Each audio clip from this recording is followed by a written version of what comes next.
Uh, Good evening, Rotarian President Ravi Narasimhan, and today's guests, invitees, Rotarians from other clubs, a very large number. Nice to see you all. Enterprising Annettes, gracious aunts, and fellow Rotarians. When I was asked to introduce today's guest speaker, Mr. R Balki, I readily agreed, for it is not very often one gets such a rare privilege and an opportunity to introduce such a hugely gifted and accomplished person.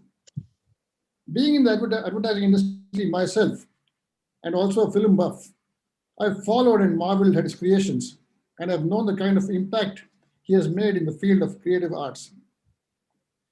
Come to think of it, both Balki and I have quite a few similarities. Both our fathers were legal professionals in Bangalore. Both of us made advertising a profession, and both of us sport a grey beard. But ladies and gentlemen, that's where our similarity ends. That's where our similarity ends.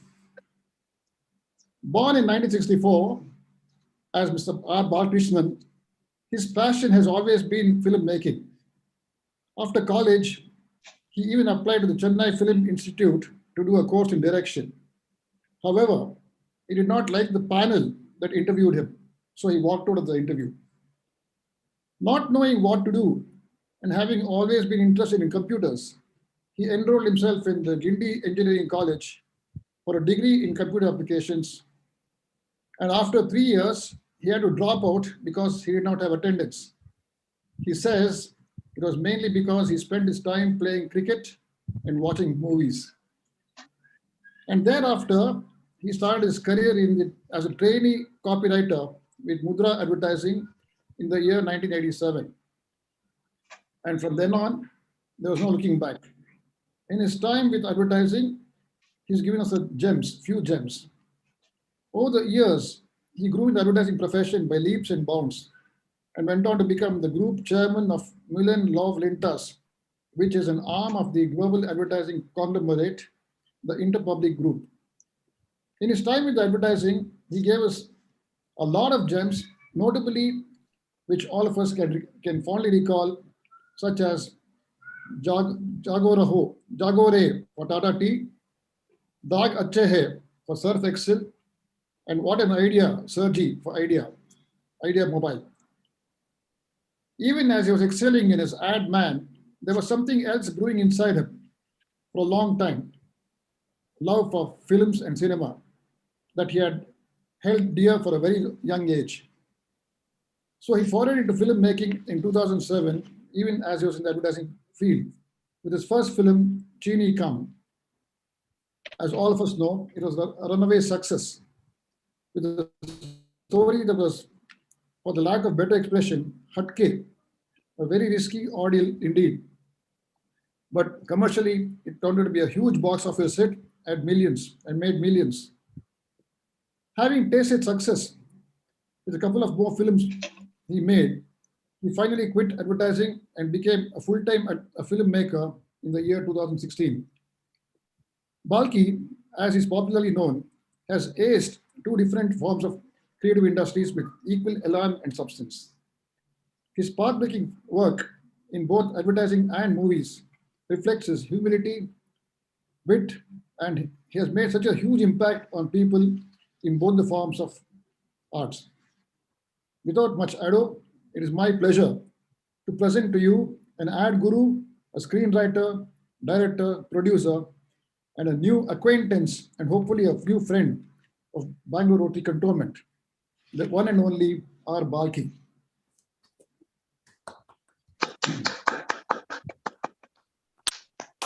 And it's now time for him to have an online charcha with our own Annette Archit Narasimhan. Thank you. Thank you, Shivdev. May I now invite Archit Narasimhan as an Annette of this club and my son to do the moderation, to host the Mr. Balki. Welcome, Mr. Balki. Thank you so much, Ravi. Oh my God. So, Sir, I request you to try and join in again, via Zoom if possible. I think you're logged on from YouTube. If you've logged on, okay. Your audio isn't clear, sir.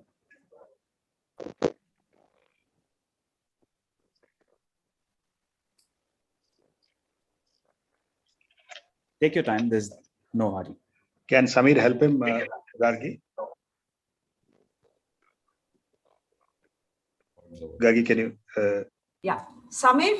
Can somebody I talk to think his Samir? audio is not coming through. Yeah, exactly. So would you please? Is that okay? Yeah, now it's okay. Now it's Yeah, okay. yeah. Yeah. Now again, it's Can gone you hear me back now, to sir? some loose contact, I think. No, it's I think his headphone is not picking up. I think earbuds are the buds are not gone. picking up. It's gone again. Maybe you should put it on speaker. Microphone volume in his Zoom setting. Increase the microphone volume in his Zoom setting. Is that fine? Is that fine? It's Slightly perfect better. now. Yeah, Yeah. that's fine. That's fine. Okay. Perfect. Okay, good. All right. Perfect. So Thank you. Welcome to this show. Welcome to this evening, and I think it's a big namaste and hello to you from everybody at Rotary Bangalore Cantonment. Hi, everybody. I hope you guys are all doing well and safe and healthy. Yeah. Yeah. Yes, all of us, yes. Thank you. Thank you so much for your words. So, sir, ahead. I'm going to be taking you through a journey that you've had all this while, but we're going to be, sort of highlighting a few instances of your life. With that in mind, I would like to start with the place that you grew up in, and the kind of environment that you grew up in. Tell us a little bit about that, sir. Tell us about your parents. Tell us about where you grew up and how that influenced your life and your way of thinking. I grew up in Bangalore, and Bangalore is I think the best place for anybody to grow up in, whatever people say, and however, whatever else has happened to the city, but I still think it's the best city, only because despite the best efforts of mankind to destroy it in terms of thoughts, in terms of politics, in terms of everything else, it still stood firm. It's still the most, actually the most, what do you say? It's a city that should represent the country, actually. It's a confluence of so many people. It's got people from all across the country, all across the world sometimes. And it's the most, somewhere I feel, despite a lot of the foolishness that is prevalent everywhere, it is possibly the most human city that there is in the country. And somehow Bangalore also so film friendly. We get to see, and when I was growing up, I got to see films from every language in Bangalore. And I don't think there is a city outside North India or outside Bombay where a Hindi film would run more than it would in Delhi, or more than it would in kind of in Punjab, actually. So therefore I think Bangalore was not in that way. It had bigger fans of the South Indian actors than actually some of the South Indian states had. So that was really huge of Bangalore. So Bangalore was south, north, and it had a lot of international cinema. It used to have theaters dedicated to international cinema. In fact, the first ever film that I saw, a German film, a Fassbinder, was in Blue Diamond. There was a Blue Diamond theater at that point in time, which used to screen all these international films. So it was a place that I just absolutely loved, and it's something about the place. It's it makes you not what do you say? It kind of makes you wonder in your head a lot. I don't know why. It just does, even to me, whenever I go there, even now. So that's my thing. It has been a life full of watching films, full of kind of dreaming about things. But funnily enough, Bangalore doesn't have so much of a film culture by itself, though it is actually the audience has got a fantastic film culture, but the city itself doesn't have so much of a film culture. By that I mean, unlike Bombay or Chennai or whatever, or Andhra, Hyderabad. So it's a strange kind of a place where everybody is so film crazy, but the place itself doesn't have a certain kind of a film culture that it should automatically have. I don't know why. Yeah, there you see behind me is my favorite film, which I saw in Bangalore only. I saw it about some 25 times, which is the original Tamil version of Sadma, which is Moonram Pirai. And I think in most other cities, you wouldn't have gotten to see so much of cinema and meet so many people from all kinds of languages. So therefore, it's not that when you say, when somebody asks you, nobody asks you, what do you speak? You're from Bangalore. It seems to be like a thing of no mother tongue asked. I don't know why. It's a strange thing. Whenever people ask me, are you a Tamilian? I just say I'm from Bangalore. And that doesn't mean anything, you know. It's not whether you're a Tamilian or a Kannadiga or a Telugu guy or a Punjabi, you're from Bangalore. So it's fine. Cool. Nobody asks you any questions after that. So it's that kind of a city. Fantastic. I think I should fist bump you on that one, sir. Yeah. Hey. So tell us a little bit about the house that you grew up in, and who were the main influences in your life while growing up? Yeah, the influences are all behind me. I mean, that's I think cinema, Ilayaraja, and a lot of all the movies have been influences on my life. There was nobody from the movie business in my family, actually, so therefore, and my parents were very simple people. My father was in LIC for a very long time. He actually became a lawyer after retirement. He studied law in the last few years of his LIC, and actually his dream was to always become a lawyer, but he couldn't because of some family responsibilities. He had a large family of sisters and brothers and everything. So he actually worked in LIC till he retired and became a lawyer. And he thoroughly enjoyed himself for the rest of his life after he kind of became a lawyer. That itself is fascinating, to have somebody wait to do something he loved till he was 60, and then he started doing what he really loved and tripped on the last 20 years of his life like he's never had. I mean, he saw the whole world in the last 20 years of his life. He traveled everywhere. He's traveled more than me. So he's a man that I truly, really enjoy thinking about. It's not that I, more than respect him, more than admire him, I thoroughly enjoy just thinking about his life. And I think if that's the most beautiful way I can put it, he was that. I mean, he was the normal father. He never said, don't do this or do this or whatever. He never gave big advice, everything else. He just gave some advice because as a father, you have to give some advice, but he didn't take it himself very seriously. And I could make that out right from the beginning of my life. So he was not one to give great advice. So my mother was also a very simple person. And the biggest advantage I had is they never came in my way to do anything. They just said, do whatever you want. They never said, do this, don't do that, do anything. They didn't understand what was advertising. They didn't even realize. I had to tell them, look, I'd show them an ad and say, this is an advertising. This is what an advertising agency does. And the first question they both asked me was, there's a company and people actually earn their living for just writing that one line and putting that damn picture. It's a business and somebody actually makes money out of that. I mean, it's so dumb. I mean, it was quite a clear perspective into advertising. People don't think much about it as much as we do. So that's the learning right at home, that it's serious only for you and not for a lot of other people in the world. So that was great. And I still don't think they understood. I had the good fortune to be associated with him for almost 15 years. Yeah, yes. I think you helped him out a lot in his last days. Yeah. And we were very, very thankful. Yeah.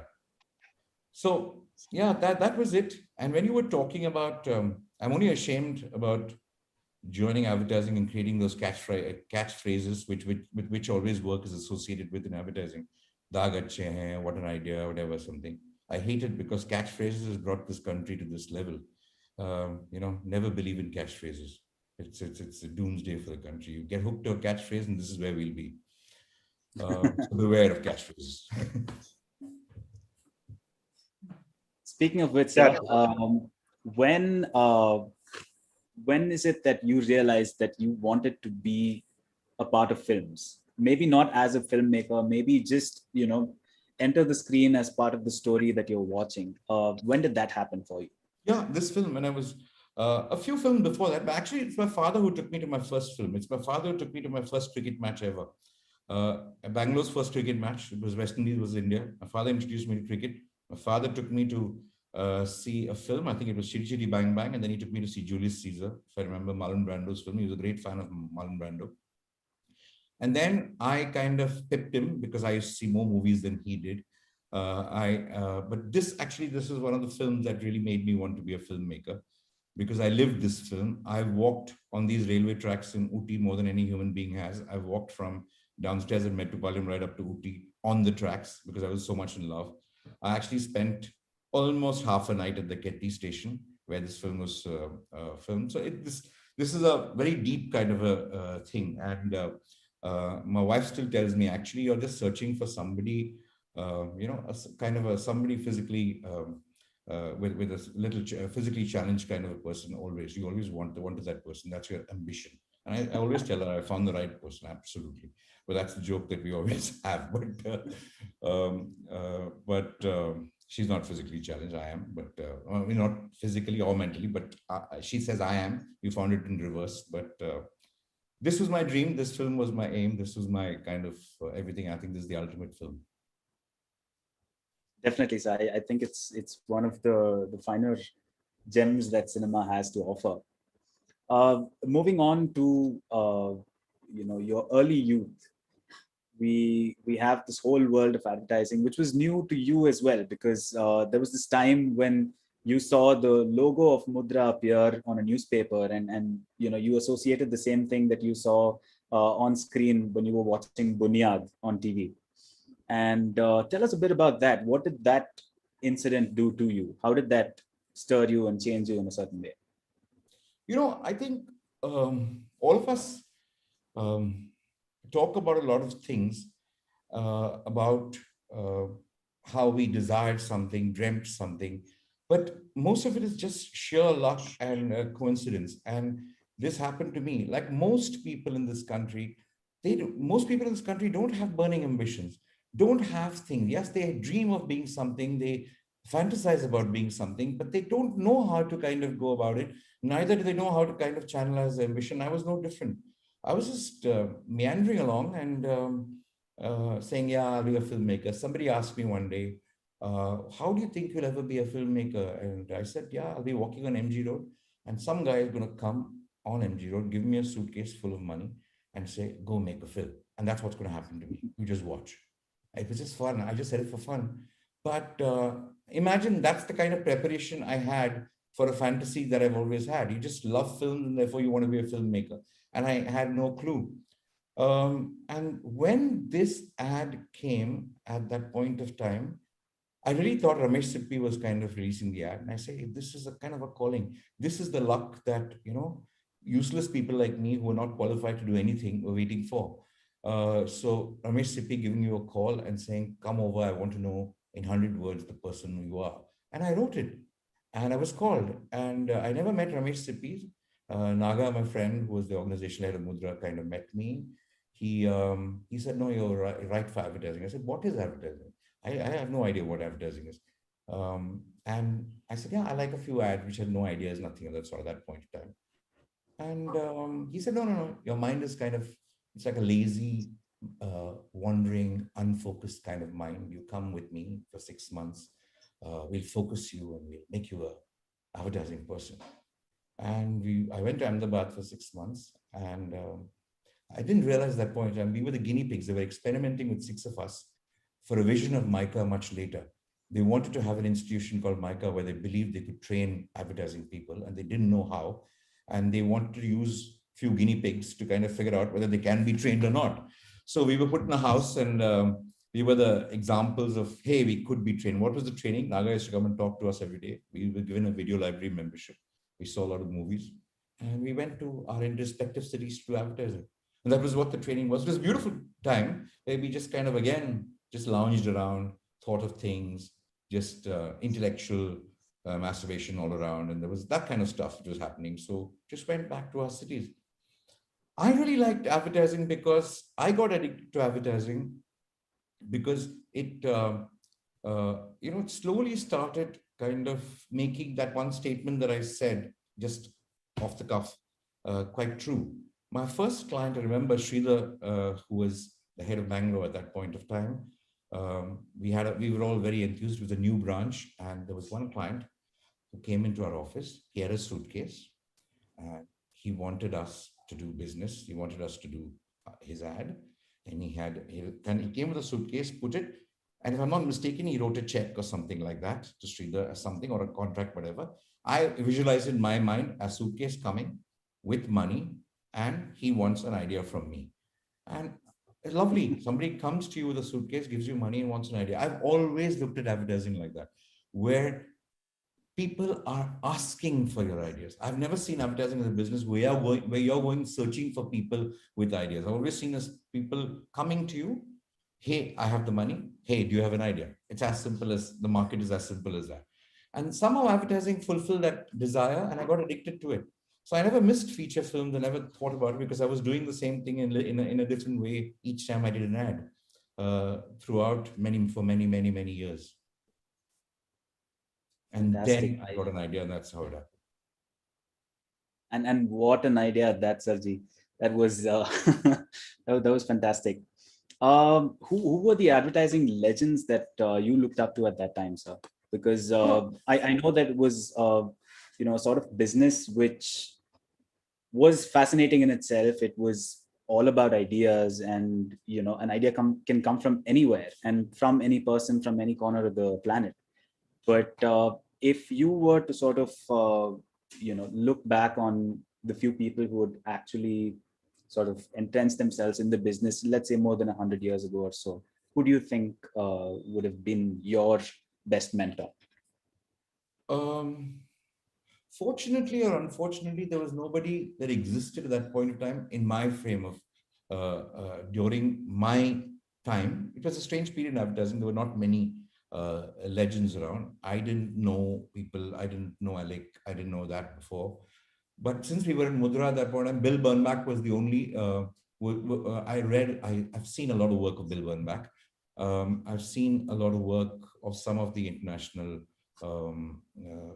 legends of advertising. But actually, I've never followed anybody's advertising here, nor have I studied a lot of Indian advertising that had happened. I never studied advertising as such, whether it's international or Indian. I just saw a few of the ads which kind of came. Because somewhere to me, actually, it always was, about, if somebody wants a product to kind of succeed, yeah, he's going to be damn happy when the product succeeds. Of course, he's paying you money to do that. But what's in it for me? There must be something that gives me a kick as much as gives him a kick in terms of him or her a kick in terms of business. So I always found it as, what can I do? Which is, I never defined advertising as creative or business or anything else. So I said, what's in it for me? Where's my joy coming from? So I'd always try and tell a story that I want to tell based on something that had to be told, based on something about the product that had to be told. So I'd find a trip for myself each time. So I always defined advertising as, what's the little trip that I can have in this one? So every brand was a selfish opportunity for me to kind of feel better about myself, rather than for the brand to succeed. The brand to succeed will happen. That doesn't require so much of thought and jubilation and celebration. Because if it succeeds, it's really succeeds because of a lot of other reasons too, besides you. And more importantly, it's a business success. But to a person who's creating something for the brand to succeed, what's in it for that person? And that always has driven me in advertising. I don't know. So I never looked at ads that I want to do this kind of an ad or that kind of an ad, or do this and that and everything. I never ever want to do it, because I was looking for my own trip, my own story to tell in each ad that I wanted to do. And I never wanted an ad to be like something or do that way, never. I think you're very unique in that way, sir, because I think most people do it like that. I don't know why. I think most people see a lot of ads, but I don't think they want to be like anybody. So I was also not very, very different. I just wanted to do my own thing. I mean, that's all. And I also never believed in understanding consumers, because I think that's the most exaggerated, that's megalomania. I always believe when somebody says, I understand consumers, or any man, whether it's a communicator, a politician, or an actor, or a creative person comes and says, I understand the audience. I think he should be actually shot, because I don't think anybody understands you. You don't even understand yourself. Your whole lifetime, you can't understand yourself, the one person you're living with 24/7. And you have the audacity to tell yourself you actually understand an audience. Rubbish. You just do things that appeal to you, and you hope that you are a fair representative of the population. You just hope. If you're not a fair representative of the population who's consuming what you're kind of doing, and then you're not a success. And I think it's not a success or a failure is not about good or bad. It's a luck. It's do you happen to represent a lot of people who vibe with you, or who think like you, or you appreciate the things that you do, or your way of thinking. I mean, that's about it. It's just pure luck again. So that's how I've always believed in advertising. I just say it just right, and I don't like this word understanding consumers. I really believe it's highly exaggerated. So if you were to, let's say, I'm being very simplistic in asking you this question, but if you were to put it in, let's say, 2 or 3 adjectives, how would you define advertising?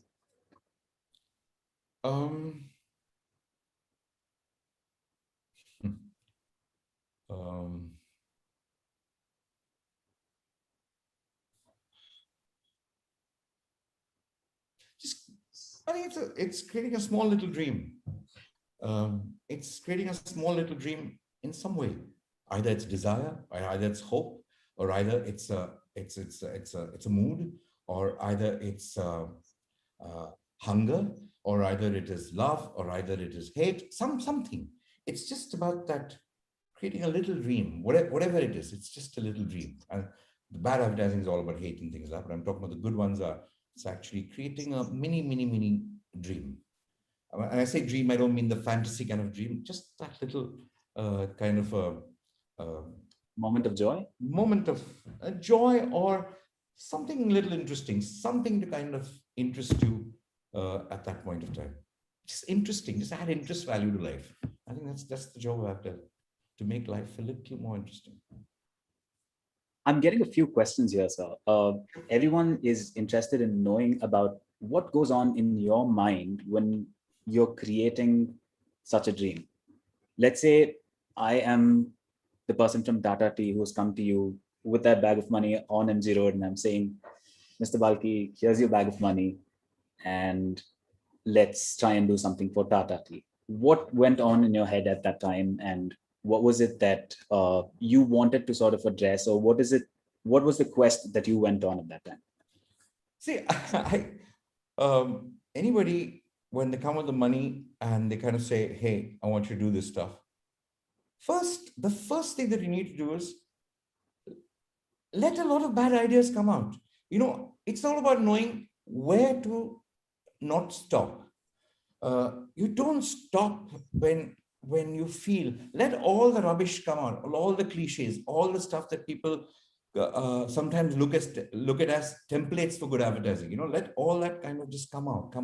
And that, I think, even in advertising is also a kind of a mirror of humanity. It's a friend of mine yesterday was telling me, an American friend of his told him, a very dear American friend who's an India lover. He absolutely loves India. He's named his kids also. He's given his kids also Indian names. He said a very beautiful thing about India when my friend asked him about India. He said, you guys, and I'm saying you guys because I'm leaving India, but the amount I've lived here and the amount I've seen people, you guys are, over-indexed on morality, hugely over-indexed on morality, and highly under-indexed on ethics. I felt that was a stunning statement, because we have moral, we believe in rituals, morals, we have all these big things that we want to say. But when it comes to ethics, we fall so short because we don't have an ethical code. And for me, advertising, because when you live a life, if you never see a world outside your building and you're at your desk or you're coming back home and you're thinking and you're getting up, drinking coffee, you're going to the gym and going back to thinking of other ideas, your only world of exhibiting anything you believe in life is that one thing. And I've always believed that's the only thing I have. So for me, ethics in advertising was about just not stopping. Let it pass, let it pass, let it pass, let it pass. Let it come to a kind of a state where a bit of me is in there. It's tough. It takes a little time. And the more you do it, the faster it comes. But it's all about waiting for it to come, waiting for it to drop in your head. So that's why you can never say an idea is mine. But I can always say, I waited for it to come to me. You can always say that. And Tata Tea was a great example of that. Tata Tea was, when I remember Amir, who was my creative director, and me were sitting in a coffee shop doing a tea ad. I was going for another meeting, and we were sitting there, and we were discussing various things. And as usual, all tea brands give you briefs of wonderful things, and from the fields, from the tea estates, fresh packaging, all that rubbish, uplift, all that kind of stuff which you see on teas. You hear, and you say always in advertising, advertising people sometimes mistake a client brief for the gospel truth, but a client brief is only a thing. It's almost of the time the client brief is a document or a thing that says, this is all I know. It is not about saying this is it. So actually he or she is confessing to say, this is what I know. Can you please help me? And that is why they're coming to you. And that's why they're coming with the suitcase of money. So we were talking about it, and we said, there's a lot of rubbish came, a lot of this thing happened. Lots of coffees were drunk. And this is the end of a lot of days of thinking. So it didn't happen one day. Then suddenly I was just looking at that song. I was just scribbling. I always scribble some rubbish, the brand name again and again and again for myself. And I said, what is so great about Tata Tea? And he was talking, and we were saying some leaves, and we said, no. The greatest thing about Tata Tea is Tata. There's nothing else about the tea. Every tea is a good tea, bad tea, whatever. It's a good tea, but Tata is different from Tata is the only thing that this tea has that other teas don't have.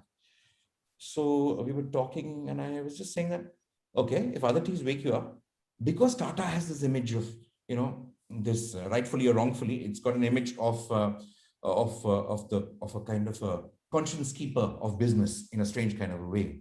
So it has to do something bigger than waking you up. It has to awaken you. So why don't we say other teas wake you up, this awakens you. So then why don't we just drop the other teas? Why don't we just say awakening? And we said the first thing, oh shit, awakening can mean a lot of things. Yeah? All these very politicians who are coming in, kind of, somebody is the CEO of our country today and he's not educated. Would he ever be the CEO of even the smallest company in the country? Right? These are questions that hit you. And why have we not asked these questions as civilized people? Why do we always say these people are like that? These people are like that. So I think for me, the narrowing down came to like that. And it was always for me a thing of ethics. It was always to me, even the one thing I always did was try to the best of my ability till a certain point of time, the client threatened to kind of say, this is enough and I don't have any more time or something. Whatever drops in at till that point in time, I would stretch it always. Yes, also to learn from the times I've been unethical in that journey. Because when you're unethical, that stings you, because if you're unethical once, you can easily be unethical the second time very fast. And the trick is not to be, it's easy to be very, very ethical all along. You must be very lucky to be very ethical all along. But it's tougher to be unethical once, or maybe a rare twice, and stop that disease from kind of getting into you, into your work pattern with every day, because we are human beings and we will take a shortcut every now and then and be unethical about an idea. I'm just talking of ideas about, selling people ideas that have not been really thought through, have not been really kind of, not really waited for that, that new thing to come out. So yeah, for me, it was a journey of that. That itself is a lesson today for me. I am sure everyone else sort of resonates with me on that. Thank you, sir. So when you are talking of ethics, when you are talking of morality, the same, I'm sure, comes to your mind when you're choosing the right people to be around. So what is it that went on in your head when, you were sort of going to make that most important partnership in your life? Tell us a bit about that moment when you met Mrs. Gauri for the first time. Oh, I didn't know that I was making the most important part. I never thought about it. If I did,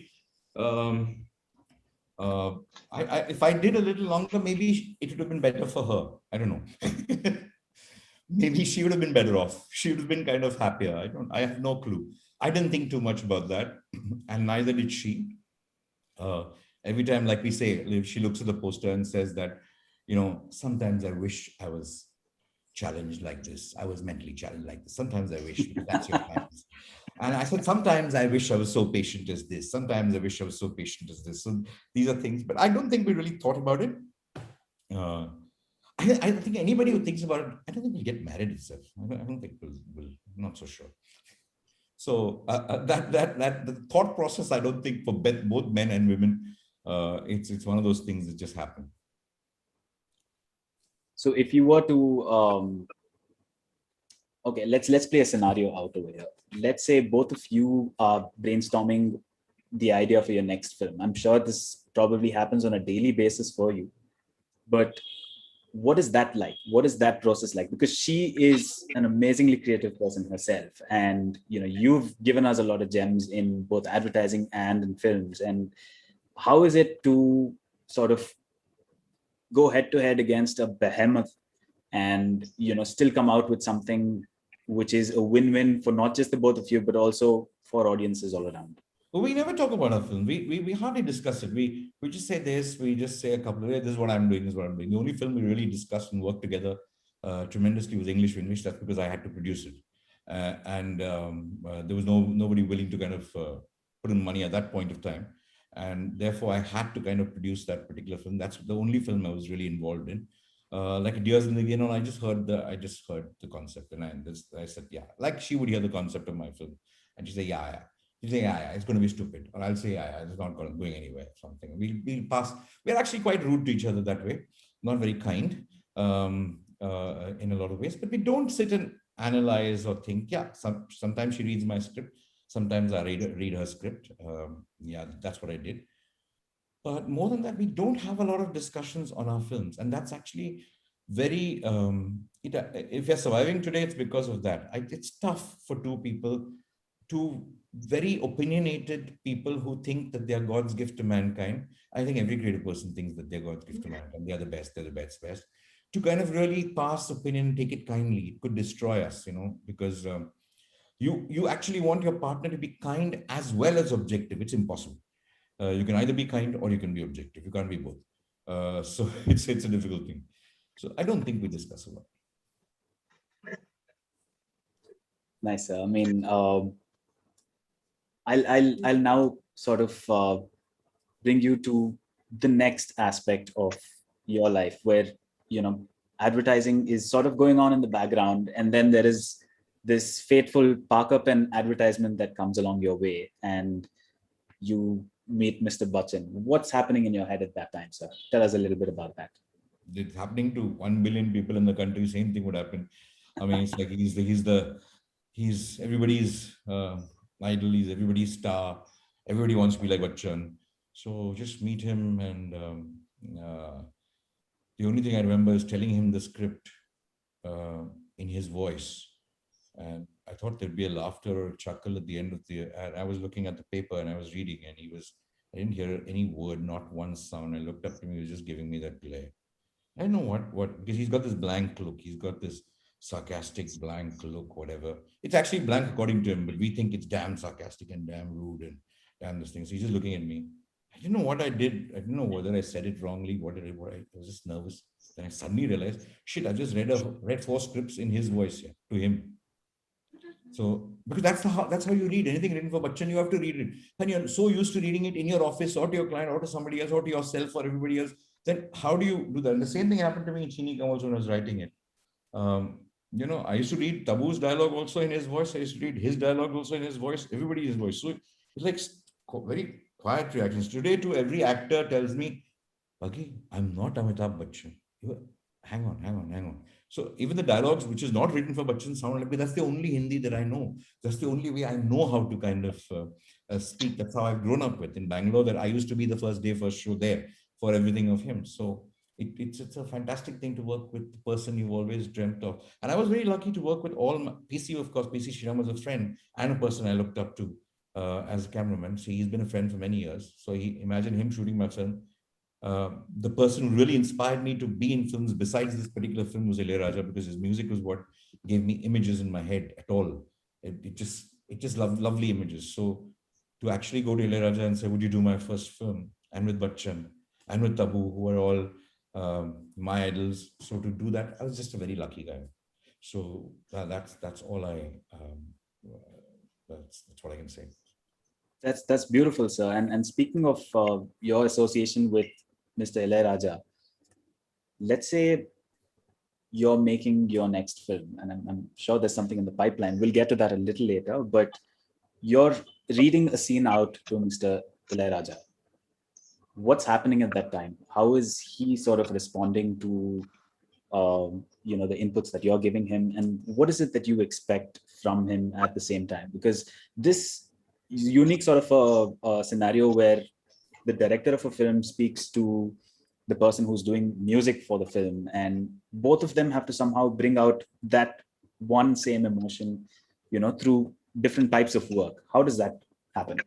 See, it's again, it's like this. It's like when you say about Gauri's and my relationship with all these people are also the same.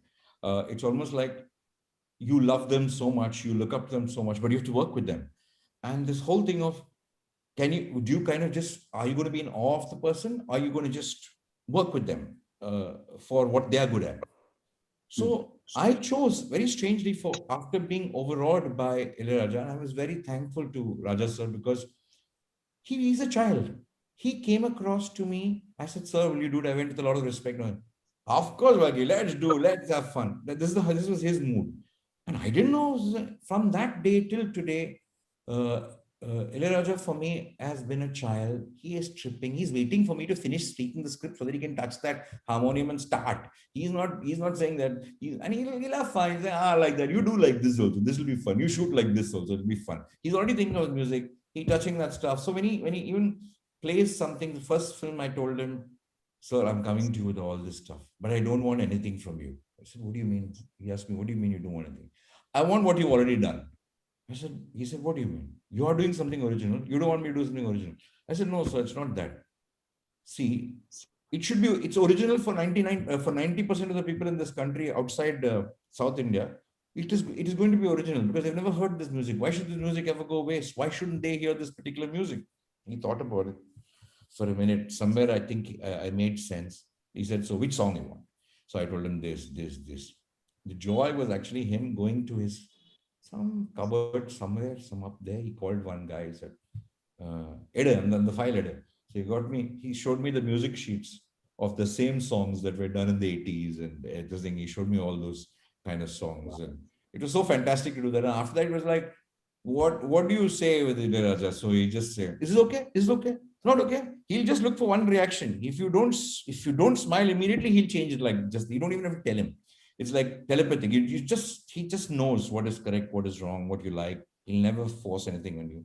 And especially when doing background music, it's amazing to see a man who will see 22 minutes of a film in a language he didn't understand, which I had to explain to him. Of course, he gets it, but those nuances of dialogue, where to kind of do that stuff, he gets the whole thing. He's a cinema man. He'll see it only once. He'll ask me to come at 3 o'clock. I'll go at 7:30 in the morning. I'll come back 3 o'clock and he'll play. And he will play the whole background music for 22 minutes of the film. He would have written it in half an hour. They would have composed it and they would have kind of arranged it and all this stuff. And they'll play it to me at 3:30. Everything will be absolutely in sync. I don't have to shift it like this, like that, like that. It's just magic. So I just go to Ilayaraja not to do so much music as much to see magic shows on my own film. I just go there and say, what's the magic today? Show me. That's the kind of, for me, his music is film. He's cinema. He's the sound of cinema. And just as in music, I'm sure there's something very similar that happens with Mr. Bachchan as well, because you've told him how to go about a certain scene, but he comes out with his own certain way. Who's another actor who's sort of been able to come at least in that ballpark of working in that sort of a way, sir? Who do you think sort of fits the bill there? No, it's not even Amitji. I'll tell you something. You write because I know the pitch of Amitji really well, and I don't look at him as an actor. I look at him as Amitabh Bachchan, and I always tell him that I can never think of you as an actor because you're a character bigger than any character that I can create for you. So any character I create for you has to be, there has to be a lot of Amitabh Bachchan in it. That's how the character gets its richness. Even Pa, when I did it as a child, Amitabh Bachchan as a child, there's a lot of Amitabh Bachchan in the child. It's not so much any other child. And I don't want to lose that. I don't want to make a pure actor out of Amitabh Bachchan. I want to make the Amitabh Bachchan acting. That's what I've loved. And that's a great thing. So when I really started shooting my first film, and it's the first time I'm ever shooting with him. Yeah, I've done ads as an advertising person, never shot it. So I went there. I remember the scene so well. He's supposed to come and he's supposed to abuse some cooks in the kitchen. He's the chef. He's walking around and he's saying something. And he's shouting. And how do I say no? I didn't quite like it because he was shouting. I said, no. I was from the camera, from behind the camera. I was doing this. He looked at me. I said, okay, take one. Yeah, I did hear it again. Again, I said, settle down. He gave me a glare. He did it again. He looked at me. I said this before I could move my hand. He did it again. Again, he did the 6 takes happened. This is my first shot ever with him. He suddenly lost it. This is my first shot, first thing, and it's Amitabh Bachchan.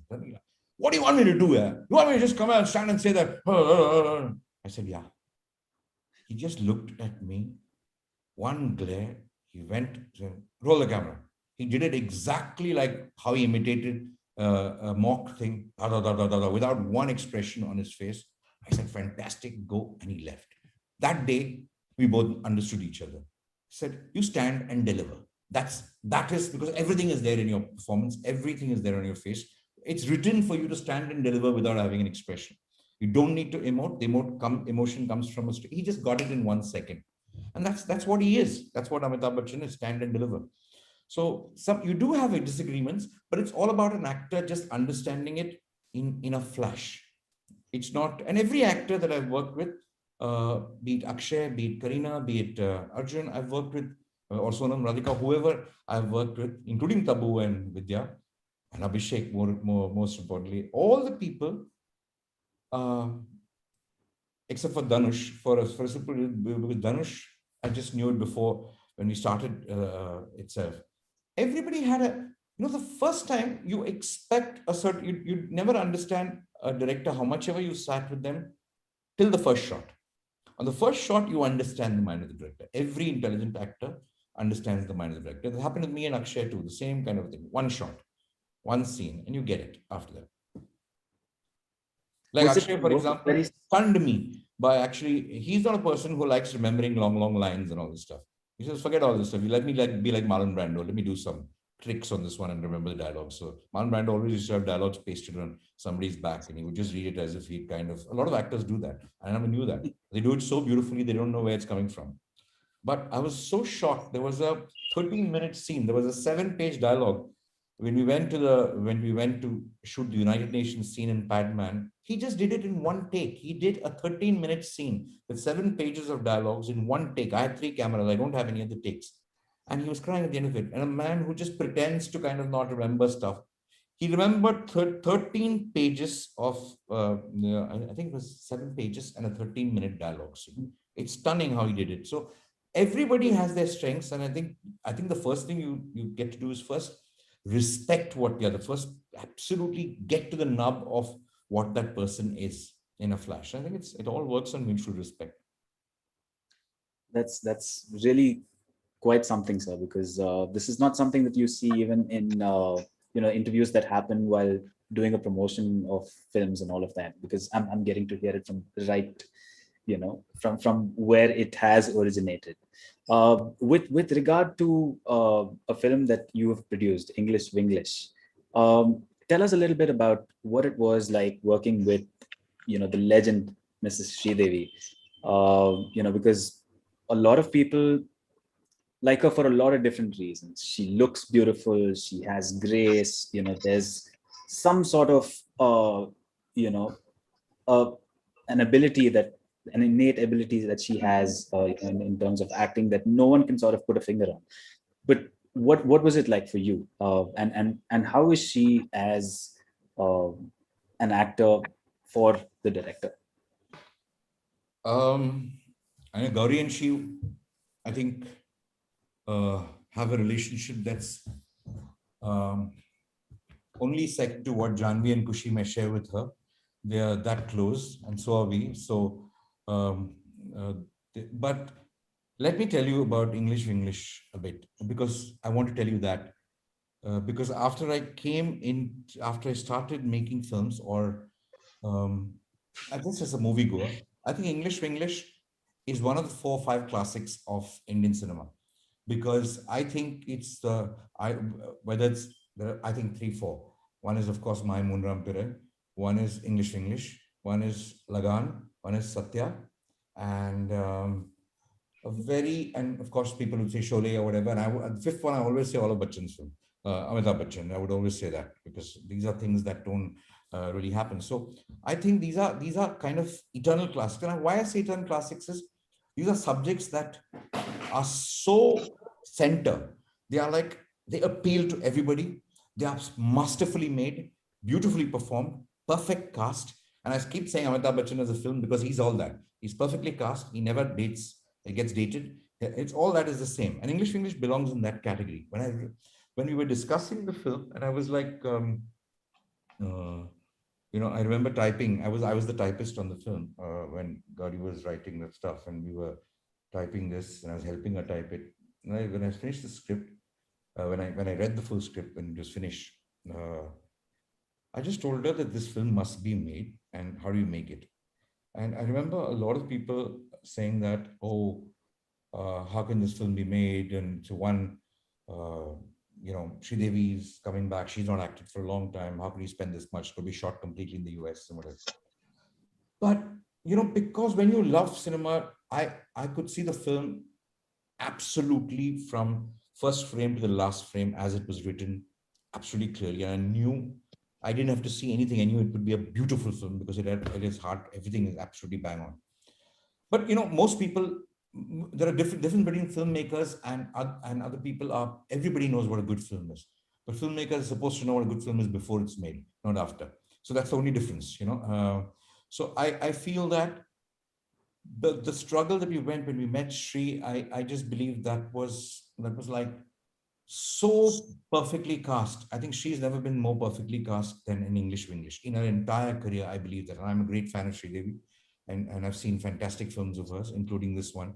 But I don't think I think English was her best performance ever, because it was so her. She got it in a flash, and I think the reason why Gauri and she connected far more than just director and actor are also because I think a director understood the sensitivity of the person behind the actor. And I don't think a lot of people have got that out of an actor like what Gauri has. Because when you understand, it's very difficult to get the sensitivity of a person behind the actor, especially for very, very introverted people like Shri. But Gauri reached there. And that's why it's such a special performance, because what she's delivering is so special. Would you sort of give that as one piece of advice to every budding director or filmmaker? It's very difficult. You need a subject. See, you can give an advice, but advice is actually a waste of time. I think you should be lucky to find an actor who matches the character in your film. Like in a strange little way, I think I felt that, if like Bachchan is a very sarcastic, rude, witty kind of, it's like acerbic kind of a person.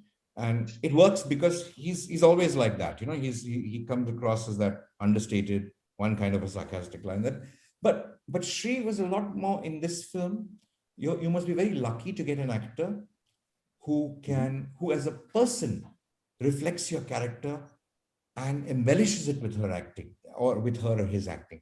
Very, very, very few performances in the world are like that. And actors grab those kind of roles that reflect them as people, internally, subconsciously, they know it better. So that's a very rare thing. You can't have an advice like that to anybody. You won't get a lot of actors to match your characters. You won't even know them. This was one of those very, very rare cases. Fantastic, sir. To come back to another aspect of films, Just a moment, just a moment, Archit. I'm just requesting the members to extend the meeting by another 15 minutes, please. Thank you.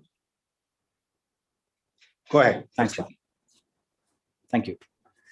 So, sir, another aspect of filmmaking that I wanted to sort of ask you about is that when you started making Cheeni Kum, there were still cameras with reels and rolls of film and tape, and you basically had limited sort of number of resources to shoot and to get the product. Whereas when you probably came towards Ki and Ka, and when you were during that phase, everything was sort of digital, and there was no sort of dearth of being able to do the same thing again, and your number of takes were not sort of limited. So tell us a bit about that, sir. I mean, how is it that you see that cinema as a business has sort of shifted from the last decade to this decade that we just had? I have never felt the difference from film to digital ever. I'm sure exactly on digital in terms of discipline of filmmaking, like on a film. Yeah, you can have 2-3 cameras, that you can have film cameras also. Till English was film. English also was done on film. But there is no difference. It's a medium and it's a bit of cost saving, and there's a bit of expense on that too. So it's not really a huge cost saving, but there is some. People tend to think that digital, you can just go on shooting, it doesn't matter because there's no film kind of involved in that thing. And no, it isn't. It's all about time in filmmaking. It's got nothing to do with the film. Time of execution is very important. So you still got to know your shots. You still got to take exactly what you want. And very few people have the luxury to shoot whatever they want in life. So as long as you have the discipline of filmmaking, it's the same thing. Of course, digital has its advantages in terms of medium, in terms of light, in terms of various other things. It has its advantages, but so does film. So I don't think digital film has really changed at least my kind of filmmaking ever, because it didn't need the kind of thing that any particular camera offered. It was more neutral kind of film. Would anything change if you were to sort of, craft another story for a different, platform? Like these days, we're all a little scared about sort of stepping out of the house, going to a movie theater. Unfortunately so, because all of us, we look forward to, movie night. It's a celebration usually. Everyone dresses up, everyone is present at around 7:30 in the evening, and we're all, sitting ready with our popcorn to sort of look at that new movie. But now we can't really do something like that. So with OTT platforms sort of taking over as of now, what do you see, sort of change in terms of you making films over there? I don't know. I don't know whether I've created anything in the last 1 year that has really made me create differently, whatever, because I've been in this dilemma ever since this chaos that's happened, and especially now. It's I don't know whether it's a moral dilemma or whatever you call it, but it's a dilemma because I know the fact that we create entertainment for people. People need a break in the evenings or mornings or whatever time. Like it's like cricket, you do give people a lot of joy and relief from all this stuff. At the same time, as creators, you're so much torn by what is happening. You're really not able to focus on what is, about the evolution of entertainment or what this media needs or that platform needs or whatever. Yeah, that's the only thing available for people to see. And yeah, you tell the stories that you want to say. Certain stories, maybe people won't have the patience in a certain kind of medium to watch because the audience is, I don't know, have seen other kinds of cinema or content, but certain things do. I'll give you a small example. Apparently, so I really haven't thought through for myself about this particular medium because I haven't really written anything during this particular time. I'm not able to write in a strange way because much as I understand the need to continue kind of doing our work and entertaining people, and that's our job, and we shouldn't do that. So that, that blinkers approach in life does work for sanity, but it's tough to do it. Sometimes, somehow, much as I fought with a lot of people of how cricket is so important for this country, it should never stop. You're still torn. It's just sometimes it becomes so, such a rubbish discussion that you don't know what you're saying most of the time. But I'll give you an example. I'll give you an outside example of this platform, like this film called Lakshmi Bomb, which was a remake of a Southern film, Akshay's film. I don't think it did too well. I'm not sure it was very hugely appreciated on Amazon. But on television, the satellite ratings, it was the highest ever watched film in the history of cinema. Okay, Lakshmi Bomb. Can you imagine? So you don't know anything about the audience. We all think we know everything about the audience. Should cinema change like that? Should cinema change like this? I have no clue where cinema should change and how it should change for the platform. People have lots of theories of how maybe during this pandemic, entertainment's evolved. People are used to seeing a lot of different cinema. No, it's the same people who are already seeing different cinema who are damn happy to see the kind of cinema they want to see, and they believe the whole world will go. It doesn't work like that. It just something's happening out there. Lots of things are happening, and I don't think we can draw any conclusions from that right now. Truly, sir. Speaking of the different types of cinema that you thought audiences were sort of into now, do we get to see something in another genre coming from you? Because we've seen biopic, like Batman was a biopic film that you've made, or we've seen a romantic comedy genre, and we've seen a completely different genre-defying sort of a film like Shamitab. So I'm doing a film. The film I wrote before this, before all the chaos, it's something that I'm going to be doing now. It's a thriller that I'm doing. So there were films that me and my very good friend Anil Naidu, who passed away, had planned to do across a couple of years, but I plan to do all of them at once. So the first thing I'm going to do is a thriller, starting whenever we can start shooting. But it's just tough to plan right now.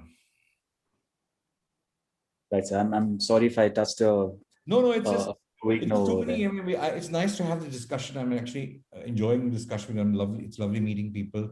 It's lovely talking about something other than finding new ways to express condolences every day to somebody you know and what you know. It's become quite a strain on just looking at the phone or seeing a message or seeing something. It's becoming a kind of a nervous existence. Let's try and switch over to something a little different then. When it came to Ki and Ka, there was this whole thought behind blowing stereotypes, and I really enjoyed the movie because I thought that it was very fresh and it was very nuanced in a certain way, that there was still, the man retained a lot of man in himself, but he was still sort of taking on different roles, and he was being open to a lot of different things that usually our society doesn't sort of praise, and the same with the woman. So tell us a little bit about breaking that stereotype and how you thought of Ki and Ka, and what was it that sort of pushed you towards making that movie? I didn't have any such deep thoughts. When I write my scripts, I write it in Hindi, I write it with dialogues, but my grammar, my Kis and Kas in Hindi are quite bad. Normally, whoever the actor is kind of corrects it and says, this is supposed to be Aaya tha, Aayi thi, Gayi thi, Gaya tha. All that I screw up like crazy. And my problem has always been the Kis and Kas of this while writing, when I write dialogues, whatever. So my friend Rishi who writes with me, tries his best to kind of correct it, but I refuse to get corrected and I keep on making the same mistake. So I said, once and for all, I'll put it to rest and make a film called Ki and Ka. So it's about genders don't matter. I mean, I really want a language where genders don't matter. I wish Hindi didn't have a gender. So that was I started like that.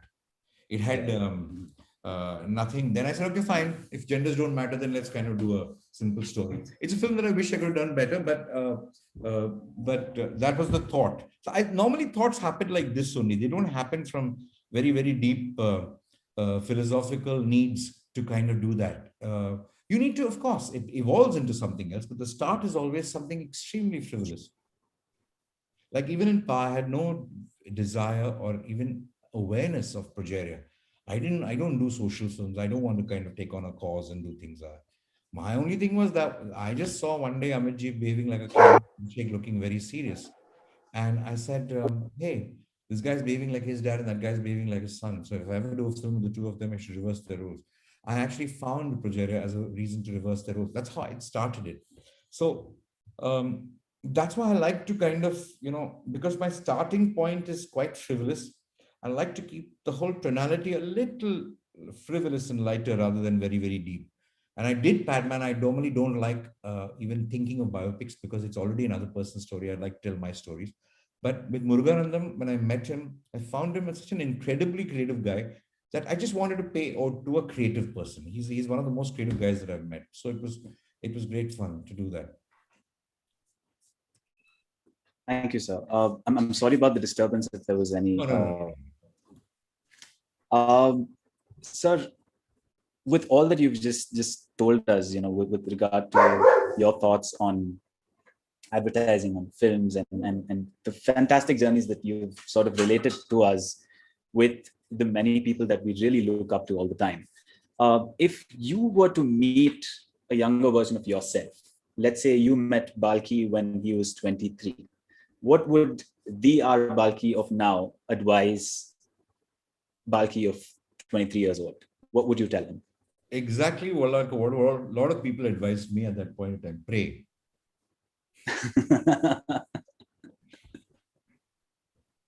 I mean, I didn't have anything. I mean, except if Sridhar didn't, I remember still, if Sridhar had not had the, confidence to tell me that, the confidence in me to say, no, you are good in advertising, hang on, you'll get a thing. I would have left advertising because a lot of people did tell me, run from advertising, you're not made for it, you're too floozy for it, you did all that kind of stuff. They thought I was just, a poet roaming around life who was just on a trip and didn't care about brands and serious things of selling and everything. So I wasn't very serious for advertising. So a lot of people did tell me to quit. A lot of people did tell me to find a new vocation at that point of time, very early on in my life. And I just said the same thing looking at me then, because I didn't have one wise thing to say. I didn't have any logical reason why I should be there. Naga found a reason to take me into it. Sridhar found me a reason to keep at it, but I didn't. So, so therefore, I would have said the same thing. That's fantastic, sir. Now, I only have, unfortunately, time for the last 3 questions, so I'll try and keep it a little brief. But, 3 questions. Yeah, for the questions that I will ask you, but I will then throw open the questions for our audience who are gonna probably come up with interesting questions for you. So how would you define life?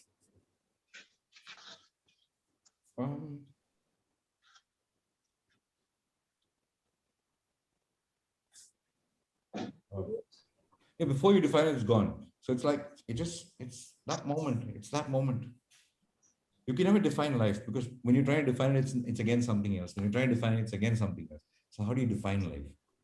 You're defining what's already happened. You're not defining what's going to happen. You're not defining what it is. By the time I say, okay, this is life, it's gone. Somebody else is talking. So I never try and define life. It's just, you're a machine. You just do something. You're a machine with certain equipment in your head. You just do, you conk one day, move on. I think it's about that. But yes, because we're all conditioned to this thing called emotion, this thing called feelings, and it does keep on messing up with the machinery every now and then. So you need to kind of detox and unmess yourself every now and then. But otherwise, life is just things that are just happening. You just stay, you just be, you just breathe. I think life is about breathing in and breathing out, nothing else. Speaking of breathing in and breathing out and the many messes that we have, I would say, in my personal opinion, that one of the bigger messes that we have in life is this aspect of time that we have to deal with. So what are your thoughts on that, sir? How would you define time? It's a mythical entity. It's just a mythical entity. What is time? I don't know what time is. I mean, time is what you make of it. It's just what you do that says, okay, this time has passed, or that. I mean, time is something it's quite an artificial kind of a thing. It's just happening. it's a kind of a boundary for your machinery to kind of stay, or that's what I don't kind of really understand time, except when somebody says, oh, you're late, or you're kind of, you're going to be there in 10 minutes. Yeah, it's a practical tool that we've kind of used, but I don't really get this concept of time or hurry, or a lot of things are, maybe you're talking to me at the wrong time of my life, or the wrong time of life itself, where things are happening, where time doesn't make too much of sense. True that, sir. Which brings me to my one last question. Will we, as Rotary Bangalore Cantonment, have privilege of having both you and Miss Gauri together for a session like this? Because Of we've course, thoroughly enjoyed this. She'd love it. She'd love it. So can we look forward to that sometime soon? For sure. Anytime.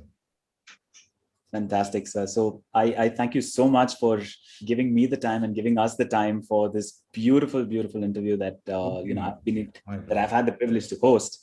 I will now sort of hand over the mic to my father and everybody else at Rotary Bangalore Cantonment. So first of all, thanks to Mr. R Balki, and secondly, thank you to Rotary Bangalore Cantonment for having given me this opportunity.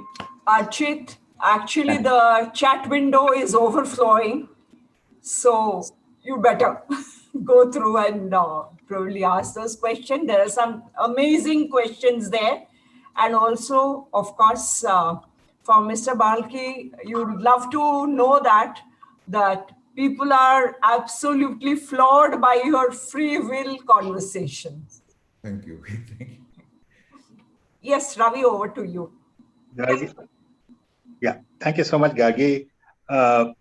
Maybe you can take two questions, the two most sought after answers from those questions, possibly, and ask on behalf of the audience, Archit, and then we'll have to close the meeting. Sure. Can you go through the chat window? Is it possible to do that? Yeah. There is quite a bit in the chat window, but there's one question that what we will do is we'll compile the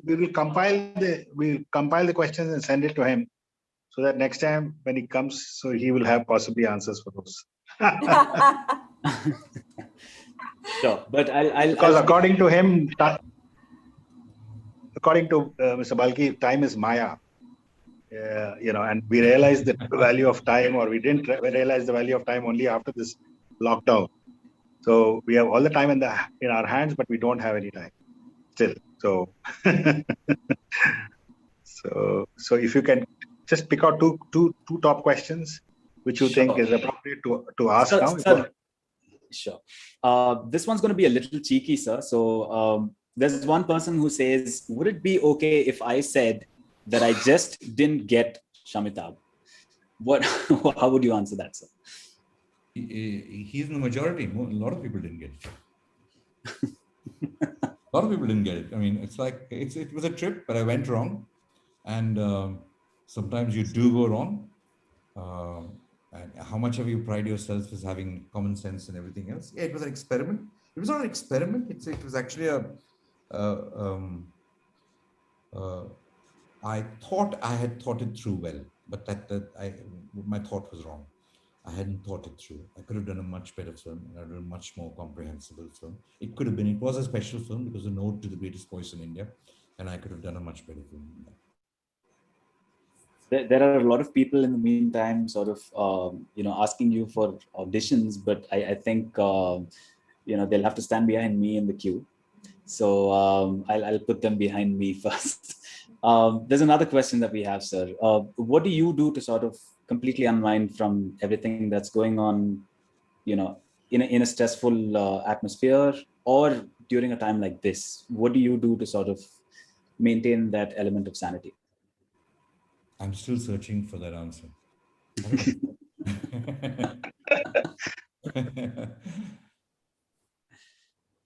Thank you, sir. Also, I think this is another question from a marketing student, and they say that as a marketing student, they wanted to know the creative process that you sort of go through. I think these are a few things that have already sort of been answered in a different way. So we'll probably request them to sort of take a look at the video because it's going to be available on YouTube. So this is just a small information to everybody in our audience that this whole interview is again available on YouTube at any given time. All you need to do is log on to the same coordinates that are given in the poster that we have made, and you'll be able to see it. So Balki sir, thank you so much. It's been an absolute pleasure. Thank you. And thank you again to Rotary Bangalore Cantonment for having given me this opportunity. Thank you. Thank you all. Thank you. ನಿಮಗೆ ಕನ್ನಡ ಬರುತ್ತಾ sir? ಬರುತ್ತೆ. Nice. Thank you. Been a long time, but ಬರುತ್ತೆ. Good. Nice to know that. ಒಳ್ಳೆಯದು. Thank you. I used to watch all of Rajkumar films, don't worry. Oh. Those days without subtitles. ನಿಜವಾದ ಮಣ್ಣಿನ ಮಗ. Okay. ಮಣ್ಣಿನ ಮಗ, correct. Chalo. See you. See you. Thank you so much, Mr. Balki. Thank you very much. May I invite Preeti to come and give the word of thanks, please. Preeti is our Anne. Preeti Jasbir. Hi, good evening. I know that it's long and I know that everyone is just waiting to get off, but a tribute is so necessary at this point of time because we had such a tall personality with us.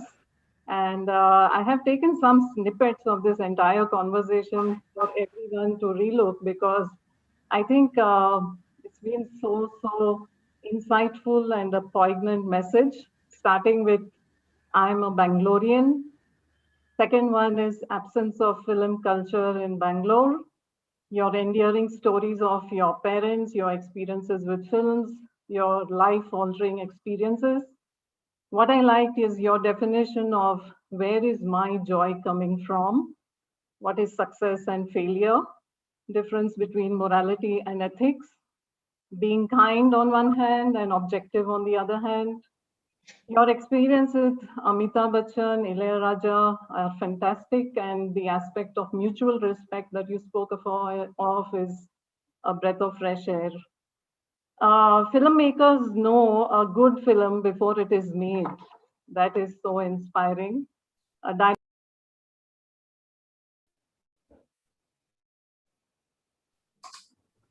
Auntie, I think your mic is muted. Preeti, muted yourself. Preeti,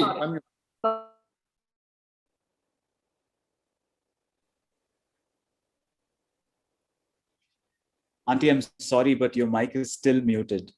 Sorry.